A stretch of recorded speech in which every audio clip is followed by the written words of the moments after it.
Pusat. Sampai di Jakarta, dapat bukunya, baca, saya menyesal. Ini buku sulit sekali bagi saya. Jadi saya cuma tahu sebenarnya kesimpulannya bahwa ada orang yang kecewa dengan demokrasi, itu GM. Kemudian ada orang-orang lain yang mau membuncutnya. Itu kesimpulan dari buku ini. Dan terus terang aja saya di sini beban mental karena setelah baca buku banyak filsufnya, banyak istilah-istilah Yunani, logos macam-macam itu, terus Romo juga bicara yang menurut saya susah sekali. Terus ada senior saya di Illinois, jadi saya penuh beban berat sebenarnya. Karena itu saya akan sedikit cepat saja dan saya akan mencoba melihat dari perspektif ekonomi. Dan berbicara tentang perspektif ekonomi, di sini ada kawan saya ekonom Mas Haryo.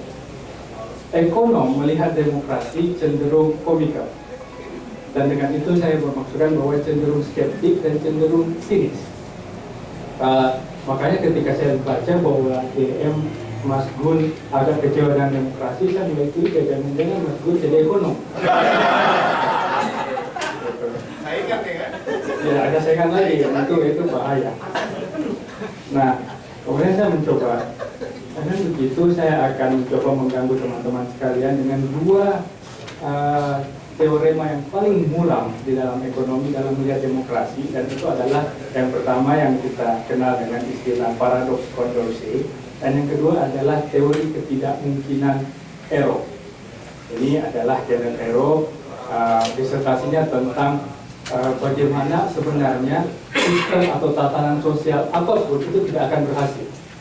Salah satu implikasinya adalah demokrasi seperti apapun tidak akan demokratis, karena dia tidak akan bisa memenuhi semua dari 4 syarat yang disebutkan oleh Janet Arrow. Saya akan mencoba memperlihatkan dengan anekdotal, dengan secara komikal, dan untuk itu saya mohon izin kepada saya untuk memakai slide sedikit aja, jangan buat ini bukan lecture.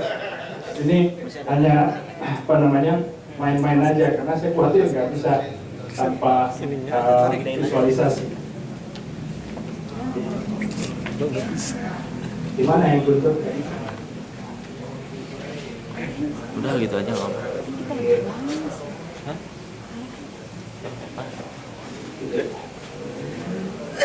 Ini ya. Oke. Ini adalah paradoks Condorcet. Condorcet, Marquis de Condorcet, seorang matematikawan, seorang filsuf di Prancis,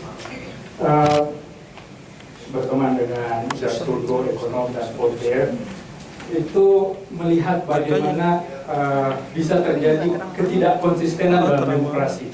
Dan ini saya coba membayangkan bagaimana Condorcet melihat apa yang terjadi di Indonesia saat ini. Jadi contohnya adalah SBY, JK, dan Mega. Ini contoh, jadi para pendukungnya mohon maaf, jangan marah. Ya.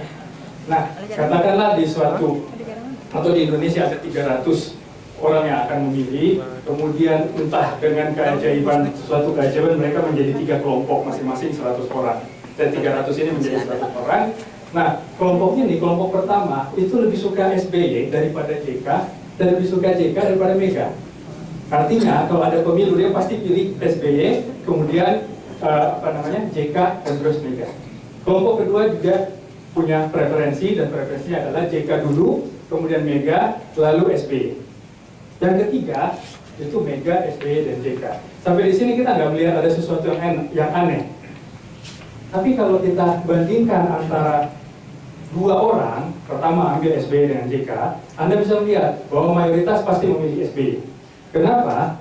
Di kelompok pertama SBY yang menang, di kelompok ketiga antara SBY dan JK ya, forget about Mega, SBY dan JK masih SBY. Berarti mayoritas 2/3 harus memilih SBY.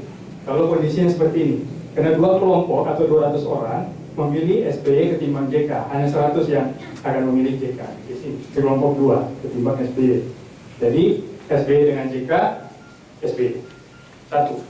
Kedua, JK dengan Mega. Dengan cara yang sama Anda bisa lihat bahwa JK di kelompok 1 menang, di kelompok 2 menang, kelompok 3 kalah. Ya, mungkin ini orang Makassar nih, kelompok 1, kelompok 2, Indonesia Timur. Jadi JK dengan Mega, JK yang menang. Oke, tadi kita sudah tahu SBY dengan JK. SBY yang menang, JK dengan Mega, JK yang menang. Nah, menurut transitivitas, ini adalah prinsip dalam ekonomi, kalau Anda suka apel daripada pisang, dan pisang daripada nenas, Anda harus suka apel daripada nenas.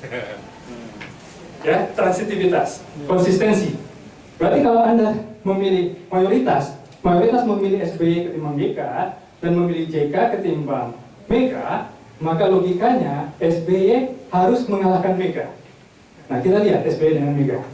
SBY Mega menang di kelompok 1, kelompok 2 SBY mana? SBY sana, Mega di sini. Mega menang. Kelompok 3 Mega dengan SBY, Mega menang. Mayoritas memilih Mega. Welcome to the paradox.